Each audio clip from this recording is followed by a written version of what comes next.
Hello.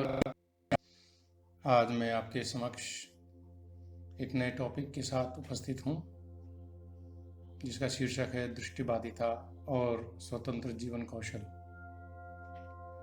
मेरा नाम देवीलाल है। मैं NIPVD दिव्यांगजन देहरादून में ओरिएंटेशन मोबिलिटी इंस्ट्रक्टर हूँ। आप सभी को नमस्कार।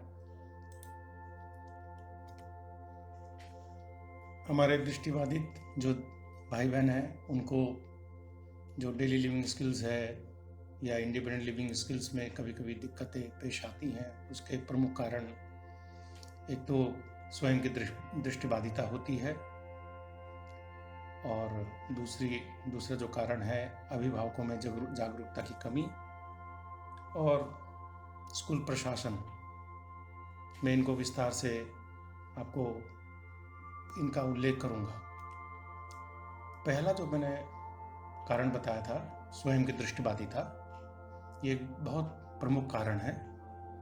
स्वयं की दृष्टिबाधिता के कारण हमारे अंदर क्या क्या कमी आ जाती है या लिमिटेशंस आ जाती है या हमारे अंदर प्रतिबंध लग जाते हैं। जैसे एक कंपैरिजन करते हैं दृष्टि दिव्यांगजन और दृष्टिवान बालकों के बीच। दृष्टि द्वारा प्राप्त सूचनाएं तो हमारे दृष्टि दिव्यांगजन बालकों के पास बिल्कुल नहीं पहुंचती या आंशिक रूप से पहुंचती है, जिसके कारण एक नेचुरल लर्निंग नहीं हो पाती है। और वहीं दृष्टिवान बालक के पास दृष्टि द्वारा प्राप्त सूचनाएं सतत प्राप्त होती रहती है, कंटिन्यू, जीवन भर। अवलोकन के अवसर जो कि बहुत ही महत्वपूर्ण है कार्यों को सीखने के लिए, ऑब्जर्वेशन जिसको कहते हैं, दृष्टि दिव्यांग के पास ये प्रचुर मात्रा में नहीं पहुंचते हैं, बल्कि बहुत ही कम पहुंचते हैं या पहुंचते ही नहीं हैं। अवलोकन के अवसर दृष्टिवान इसका भरपूर फायदा उठाते हैं अपने रोजमर्रा के कामों को निपटाने के लिए। अनुकरण जिसको हम कॉपी बोलते हैं, इमिटेशन कहते हैं, नकल करना बोलते हैं एक दूसरे का, दृष्टि दिव्यांगजन के पास इसकी बहुत कमी होती है और इसके कारण बहुत सारे कलाएं, बहुत सारे कौशल वो सीख नहीं पाते हैं। और इसका फायदा दृष्टिवान अनुकरण का फायदा बहुत उठाते हैं। वो एक दूसरे की भाव भंगिमाएं से सीखने से लेकर के एक दूसरे काम करने के तौर तरीकों को सीख पाते हैं अनुकरण की वजह से। बराबरी के अवसर भी हमारे दृष्टि दिव्यांगजन को कुछ एक को छोड़ दीजिए तो लगभग सभी को ये बराबरी का अवसर नहीं मिल पाते हैं। और दृष्टिवान जो बालक होते हैं उनको पूर्ण रूप से बराबरी के अवसर मिलते हैं, चाहे वो काम करने से संबंधित हो, चाहे स्कूल जाने से संबंधित हो, चाहे जीवन के कोई भी क्षेत्र में काम करना हो, तो वहाँ पर बराबरी का अवसर दृष्टिवान को मिलता रहता है। लेकिन हमारे दृष्टि दिव्यांगजन को बराबरी के अवसर बहुत कम मिल पाते हैं।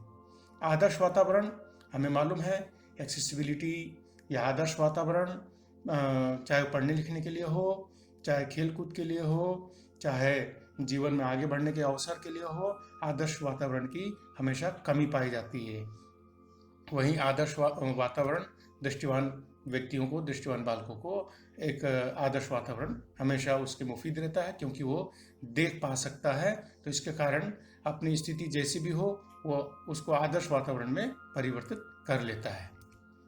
अब हम दृष्टि द्वारा प्राप्त सूचनाएं को और आगे और अंदर तक देखते हैं कि क्या इसके वजह से हमारे दृष्टि दिव्यांग को प्रॉब्लम आ सकती है। आप ये तस्वीर देखिए, इस तस्वीर में आप कुछ शायद देख नहीं पा रहे होंगे, स्पष्ट नज़र नहीं आ रहा होगा, कुछ हिस्सा नज़र आ रहा है लेकिन सूचना प्राप्त नहीं हो रही है। और यही हमारा दृष्टिवान बालक, उसको पूर्ण रूप से ये तस्वीर नज़र आ रही है कि एक बालक है, उसके अगल बगल में घड़ी लगी है, वो सो रहा है या जग रहा है, उसकी पूरी सूचना उसको मिल रही है। यही चीज़ यहाँ पर दूसरी तस्वीर में दिखा रहा हूँ, जिसमें आप देख रहे हैं कि एक बालक तो नज़र आ रहा है, लेकिन क्योंकि सेंट्रल दृष्टि न होने के कारण यहाँ पर बच्चे को, जो हमारा दृष्टि बाधित बालक है, उसको सूचना नहीं मिल पा रही कि भाई बालक कर तो क्या कर रहा है। तो यहाँ पर आप देख रहे हैं कि ये बालक ब्रश कर रहा था, लेकिन हमारा दृष्टि दिव्यांगजन बालक है उसको वो सूचना नहीं मिल पा रही थी, सिर्फ आवाज से पता कर पा रहा था। यहाँ पर भी एक और दृश्य है जहाँ पर कि बालक कुछ क्रिया करते हुए नजर आ रहा है, लेकिन सूचना पूर्ण रूप से नहीं मिल पा रही है। इसी प्रकार से ये सूचना, यहाँ पर बालक खाना खा रहा था। अब देखिए, बालक खाना खा रहा था, ठीक है, उसको आवाज़ आ सकती है दृष्टि बाधित बालक को कि कुछ चम्मचों की आवाज़ आ रही थी या कुछ स्मेल आ रही थी कि भाई वो कुछ विशेष प्रकार के पकवान खा रहा है, लेकिन उसको खाने के तौर तरीके, उसकी ग्रिपिंग, चम्मच पकड़ने का तरीका, खाने को टेबल में किस प्रकार रखना है, कितनी दूरी पर होना चाहिए, गिलास की पोजीशन क्या होनी चाहिए, इवन प्लेट में भी कौन कौन सी वस्तुएं किस प्रकार से रखे जाने चाहिए, उनको किस प्रकार से खाना है, स्पून और फोर्क का प्रयोग कैसे करना है, टेबल में बैठना कैसे है, ये पूरी सूचना एक दृष्टिवान बालक उससे प्राप्त कर पा रहा है, लेकिन दृष्टिबाधित को ये सूचना प्राप्त नहीं हो पाती है। यही इन तस्वीरों में मैं दिखा पा रहा हूँ। किसी की आंशिक दृष्टि है तो पूर्ण रूप से वो भी सूचना प्राप्त नहीं कर पाता है। यहाँ पर आप देख सकते हैं, ये मैकुलर डिस्ट्रोफी वाले केसेस में प्रमुख बिंदुओं पर डॉट्स आ जाते हैं, उनको देखने में परेशानी हो जाती है। तो यही तस्वीर एक आम बालक इस प्रकार से देख पाता है। ये एक और तस्वीर है जिसमें कुछ भी दिखाई नहीं दे रहा है। हाँ, बालक, हमारा दृष्टि दिव्यांगजन बालक सुन तो पाता है, लेकिन सुनने से ही सुनना ही एक नेचुरल लर्निंग नहीं हो पाती है। ठीक है कि इस तस्वीर में के पीछे ये था कि वो दूसरा बालक फुटबॉल खेल रहा है, अब शॉट मारने की आवाज़, दौड़ने की आवाज़, बच्चों की किलकारी करने की आवाज़ तो आ तो रही है, लेकिन वो सारा जो प्रोसेस हो रहा है, जो दृष्टि द्वारा प्राप्त सूचनाएं होनी चाहिए, वो हमारे इस बालक को नहीं हो पाती है। इसी प्रकार से एक पूर्ण दृष्टिबाधित बालक को जो है सिर्फ कुछ शेडो ही नज़र आ रही है और उसको पता नहीं चल पा रहा है कि भाई सामने है क्या। तो ये सब एग्जाम्पल्स मैंने बताए आपको कि क्यों बहुत सारे क्रियाओं में हमारे दृष्टि दिव्यांग पीछे रह जाते हैं। इसी प्रकार से अवलोकन के अवसर को मैं बताऊंगा। यहाँ पे कुछ आप तस्वीर देख पा रहे हैं कि किस प्रकार से ये व्यक्ति खड़ा है, बैठा है, कुछ काम करने के लिए झुका हुआ है, चाय पीने के लिए अलग तरीके से उसने अपने, यानी कि शरीर को अलग अलग काम के लिए, अलग अलग स्थितियों के लिए आप किस प्रकार से हरकतों में लाते हैं, किस प्रकार से उनके अंदर मूवमेंट लाते हैं। कोई भी काम है, जैसे साइकिल चलाने में शरीर की बैलेंस की आवश्यकता पड़ती है, आपको कुछ हम खोद रहे हैं, कुछ प्लांट लगा रहे हैं, तो उसमें हम किस एक्शन से बैठेंगे, क्या हम स्थिर खड़े होकर के करेंगे या उसमें घुटने मोड़ेंगे, कोहनी को मोड़ेंगे, एक पर्टिकुलर एंगल में ले जाएंगे, ये अवलोकन के अवसर से ही हो पाते हैं। तो शारीरिक जागरूकता मिलती है अवलोकन के अवसर से, संपूर्ण शरीर की हरकतों की नज़र पड़ती है और अगर कोई किसी बालक के पास अवलोकन के अवसर होते हैं। इसी प्रकार से विभिन्न गतिविधियों में शरीर के विभिन्न हिस्सों को किस प्रकार शामिल करना, ये अवलोकन हमें बताता है। अवलोकन के द्वारा हमें ये पता चलता है कि भी शारीरिक संतुलन कैसे बनाया जाए।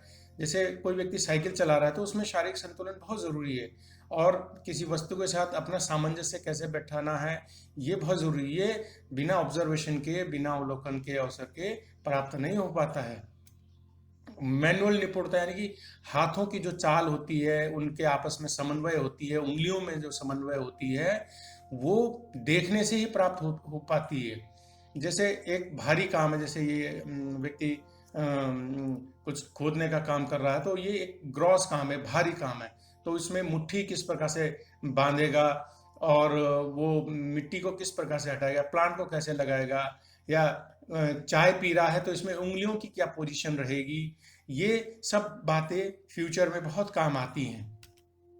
जैसे ये व्यक्ति शेविंग कर रहा है तो यहाँ पर बहुत फाइन मोटर स्किल का मुजाहरा हो रहा है, नुमाइश हो रही है। इसी प्रकार से उंगलियों का आपस में समन्वय के से हम बहुत सारे काम सीख जाते हैं, और हमारे जो दृष्टि दिव्यांगजन होता है, क्योंकि अवलोकन के अवसर उनको स्पष्ट नहीं हो पाते हैं, तो फाइन मोटर स्किल्स में बड़ी उनको आगे दिक्कत आती है। अवलोकन के अवसर से हमें बहुत सारे फाइन मोटर स्किल को सीखने में मदद मिलती है।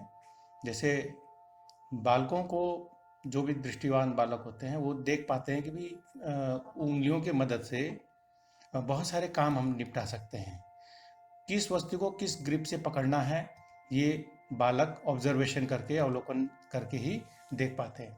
आप लोग अक्सर देखते हैं कि हमारे दृष्टि दिव्यांगजन के जो ग्रिपिंग होती है वो बहुत अच्छी नहीं होती है। वो वस्तुओं को अलग तरीके से पकड़ते हैं, बिल्कुल हर वस्तु को एक ही प्रकार से पकड़ते हैं, जबकि आप देखते हैं कि हर वस्तु को पकड़ने के अलग अलग उंगलियों का प्रयोग होता है। और ये सब होता है अवलोकन के अवसर से। हम लोग ऑब्जर्व करते हैं और हम लोग देखते हैं कि किस वस्तु को किस प्रकार से पकड़ना होता है। इसमें हर उंगली के अपने अपने काम होते हैं। और ये क्रियाकलाप अगर हम बच्चों को डायरेक्टली या इनडायरेक्टली, हमारे जो दृष्टि दिव्यांगजन हैं उनको डायरेक्टली या इनडायरेक्टली अगर सिखाएं बचपन से ही, तो उनको ब्रेल लिखने में और उनको छड़ी वगैरह पकड़ने में फ्यूचर में बहुत काम आते हैं। और उनको फाइन मोटर स्किल्स में कोई खास दिक्कतें नहीं आती।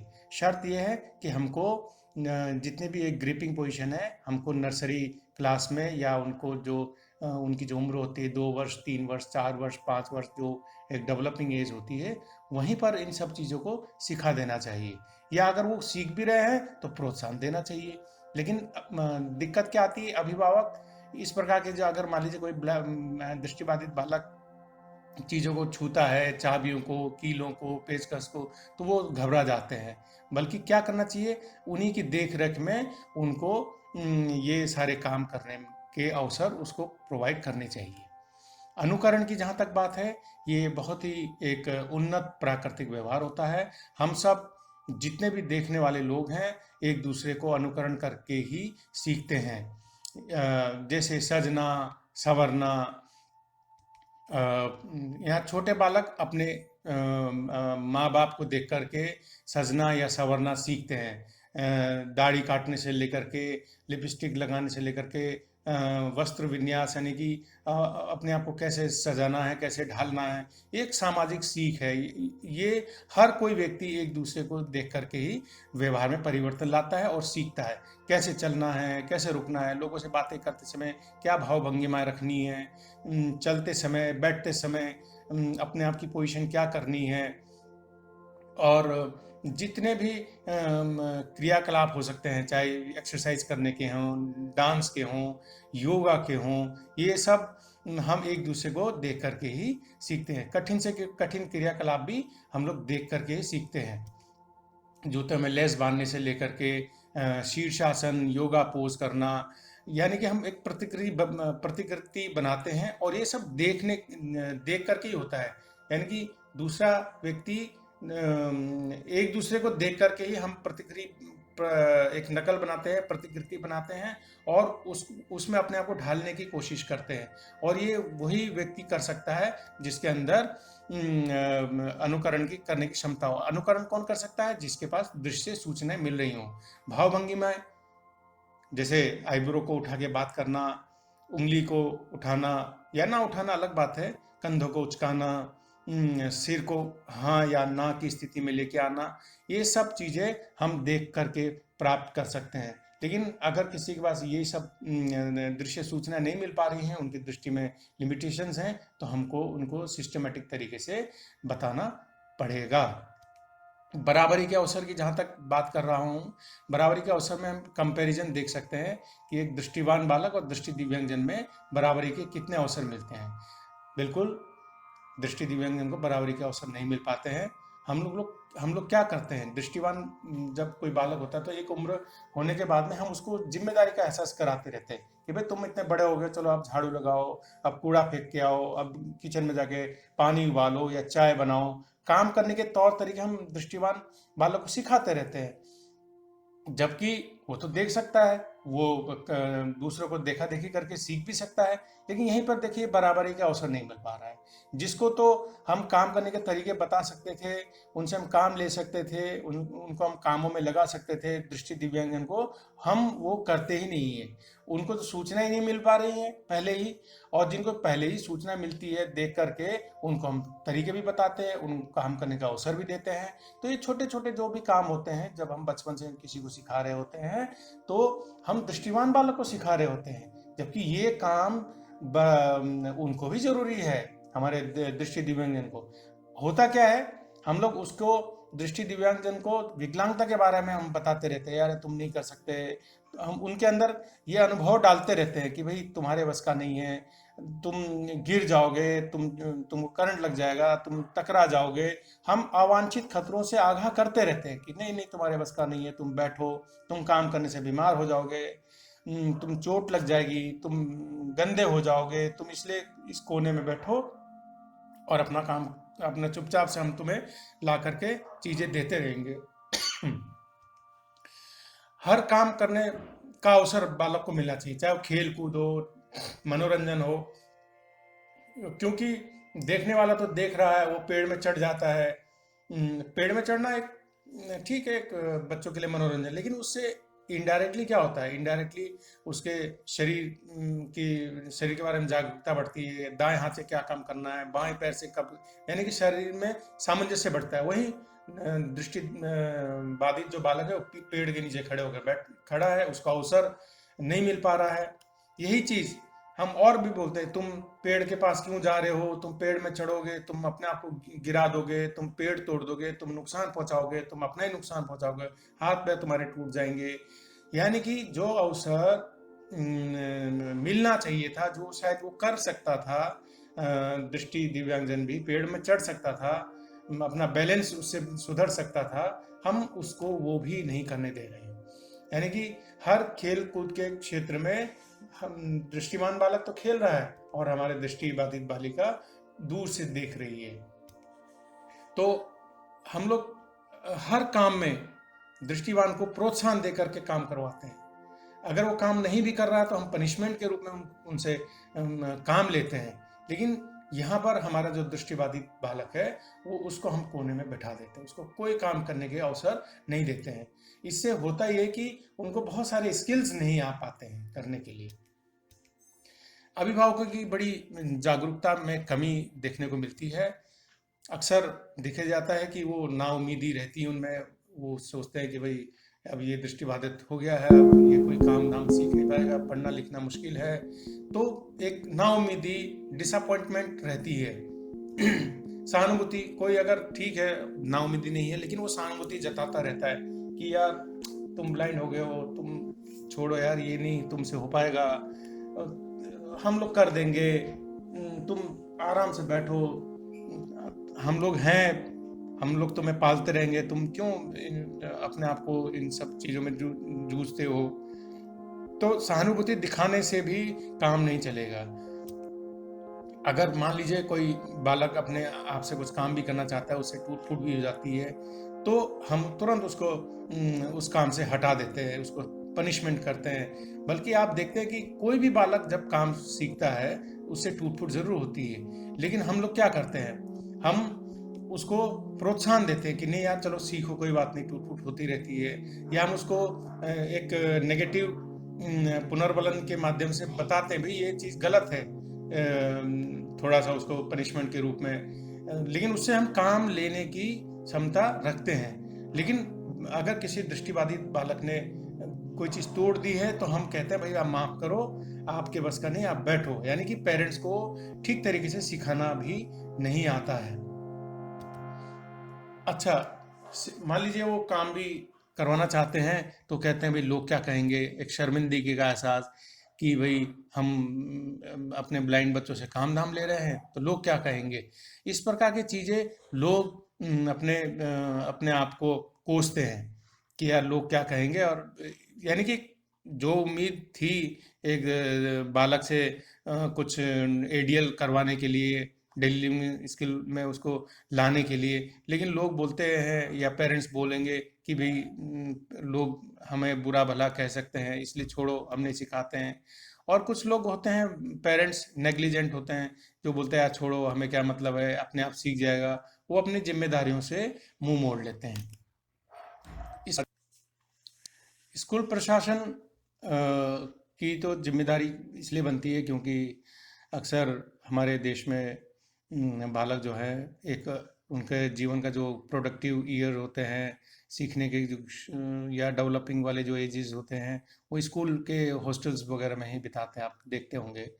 तो स्कूल प्रशासन की जिम्मेदारी बनती है, लेकिन होता क्या है, वो स्कूल वाले ये कहते हैं कि भाई हम लोग कैसे सिखाएं, ये हमारा कोई सब्जेक्ट नहीं है कि एडीएल हम सिखाते रहे, हम तो अपना ज्योग्राफी मैथ्स वगैरह सिखाएंगे।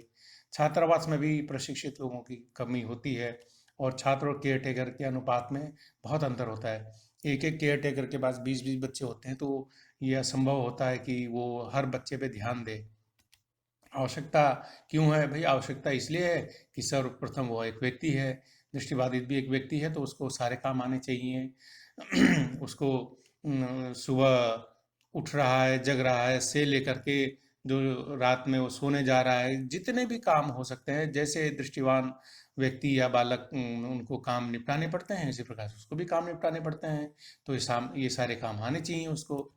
परिस्थितियों का सामना, मान लीजिए वो कहीं नौकरी के सिलसिले में या पढ़ने के सिलसिले में या वोकेशनल ट्रेनिंग करने के सिलसिले में दूसरे स्थान में जाता है। अब दूसरे स्थान में जाता है तो उसको सारे काम आने चाहिए। इसलिए बचपन से ही इन सब कामों को सिखाने ज़रूरी होते हैं।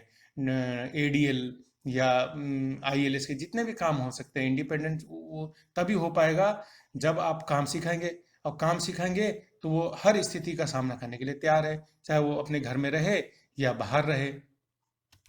शारीरिक गतिविधियों की जागरूकता बढ़ती है। भाई एक काम हम सीखते हैं तो उसमें हमें पता है भी छलनी को किस प्रकार के ग्रिप से पकड़ना है होता है, से लेकर के केतली से चाय कैसे डाला जाए, से लेकर के झाड़ू किस प्रकार से लगाया जाए, से लेकर के आपका ये मोबिलिटी जब हम करते हैं तो कौन कौन से मतलब समन्वय कैसे बिठाया जाए अपने हाथ और दोनों पैरों में, और चलते समय हम सुने कैसे, शेष इंद्रियों का प्रयोग कैसे करें, ये सब चीज़ हमें मालूम चलती है अगर हम एडीएल या इंडिपेंडेंट लिविंग स्किल्स में जाते हैं।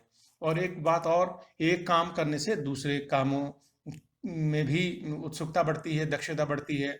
एक काम की दक्षता से अनेक कामों की कुशलता बढ़ जाती है। जैसे आप एग्जाम्पल चाय बनाना सीख रहे हैं, तो आप सिर्फ चाय बनाना ही नहीं सीख रहे होते हैं, उसमें आप एक बर्तन से दूसरे बर्तन में पानी डालना से लेकर के छानना तक, से लेकर के आप देखते हैं कि उसमें गैस ऑन करना, गैस ऑफ करना, लाइटर का प्रयोग करना, ये सारे काम आप एक सीरीज, एक श्रृंखला ऑफ काम आप सीख रहे होते हैं। सामाजिक मुख्यधारा में शामिल, यानी कि अगर आप इंडिपेंडेंट हैं अपने कामों को करने के लिए, तो आप सामाजिक मुख्यधारा में शामिल होने में आपको कोई परेशानी नहीं होती है। अच्छा, हमारे जो दृष्टिबाधित बालक होते हैं, ये सीख सकते हैं, आपको विश्वास रखना पड़ेगा, चाहे पेरेंट्स हो, चाहे आप टीचर हो। उम्मीद ये रखनी चाहिए कि बालक सीख सकते हैं। भाई क्यों सीख सकते हैं?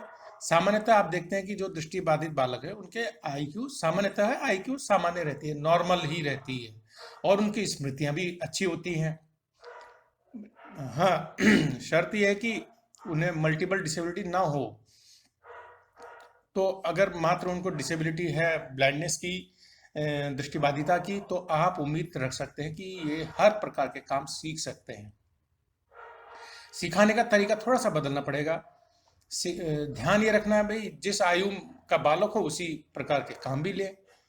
6 वर्ष के बालक से आप उम्मीद करते हैं, दृष्टिवान बालक से, कि वो अपने जूठे बर्तन किचन तक लाए, तो यही आप उम्मीद अपने दृष्टिबाधित बालक से भी कर सकते हैं। आप उम्मीद कर सकते हैं कि 6-7 वर्ष का दृष्टिबाधित बालक पानी को सर्व करे मेहमानों को, कर सकते हैं बिल्कुल। कामों को छोटे छोटे उप कार्य में बांट दें। मान लीजिए कोई काम थोड़ा दुरूह है, कठिन है, तो उनको छोटे छोटे काम में बांट बांट दीजिए, तो बालक काम सीख जाएगा। ठोस अनुभव वाले काम को प्राकृतिक वातावरण में जरूर सिखाएं, यानी कि आप उसे रजाई को तय करना सिखा रहे हैं, तो उसको बेडरूम में ही होना चाहिए। कोई किचन का काम है तो किचन का काम को किचन के वातावरण में ही सिखाना जरूरी होता है, ताकि वो संपूर्ण एक तरीके से सीखे, होलिस्टिक तरीके से सीखे। अच्छा, कामों को सिखाते समय पुनरावृत्ति जरूर कीजिए, क्योंकि दृश्य सूचना नहीं है, तो बालक को एक बार आप नहीं उम्मीद कर सकते कि एक बार सीखेगा। उसको एक बार, दो बार, तीन बार, चार बार, जैसे दृष्टिवान बालक पुनरावृत्ति कर करके सीखता है, वैसे ही ये पुनरावृत्ति करके सीखेंगे। हो सकता है कोई काम को करने में दृष्टिवान बालक 3 बार में सीखे, तो ये 5 बार में सीखेंगे, लेकिन इनके अंदर सीखने की क्षमता होती है। आप विश्वास रखें, जरूर सीखेंगे। हाँ, इन बालकों को शेष इंद्रियों का भरपूर उपयोग करना जरूर सिखाएं। ठीक है, चाय उबल रही है, पता नहीं चल रहा है दृश्य से, दृश्य सूचनाएं नहीं मिल पा रही हैं, तो आवाज, उबलने की आवाज और स्मेल से, भाप को टच करके, तो यानी कि स्पर्श करके, स्मेल के माध्यम से, सुन करके, इन सब शेष इंद्रियों का भरपूर उपयोग आप करना सिखाएंगे, तो बालक कोई भी काम आराम से सीख सकते हैं। और महत्वपूर्ण बात यह है, एक सीखा हुआ अनुभव दूसरे कार्यों में प्रयोग करने की क्षमता इनके अंदर होती है।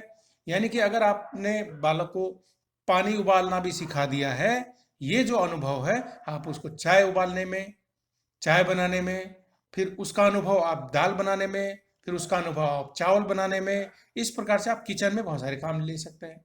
इसी प्रकार से जब बालक को आप ट्रेलिंग के माध्यम से चलना सिखाते हैं घर के अंदर, फिर मान लीजिए बालक एक रूम से दूसरे रूम जा सकता है, दूसरे रूम से गेट तक जा सकता है, तो आप उसको गेट से बाहर कॉलोनी के अंदर तक सिखा सकते हैं चलना फिरना।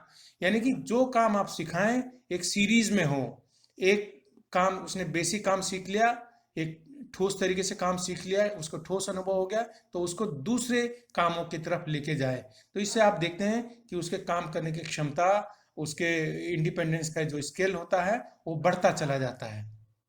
तो आप विश्वास रखें, बालक हर काम सीख सकते हैं। आपका दृष्टि दिव्यांगजन ऐसा ना करें कि उसको आप कोने में रख दें, बल्कि उससे आप काम लें और एक काम से दूसरा काम वो सीखते चले जाते हैं। तो आज आपने मेरा वीडियो देखा, इसके लिए बहुत बहुत धन्यवाद। मैं इसी प्रकार के वीडियो आपके समक्ष लाता रहूँगा, आप इस पर ज़रूर ध्यान दीजिएगा। धन्यवाद। इसको सब्सक्राइब कीजिए मेरे चैनल को, और इसको शेयर ज़रूर कीजिए, ये बहुत महत्वपूर्ण वीडियो है। धन्यवाद।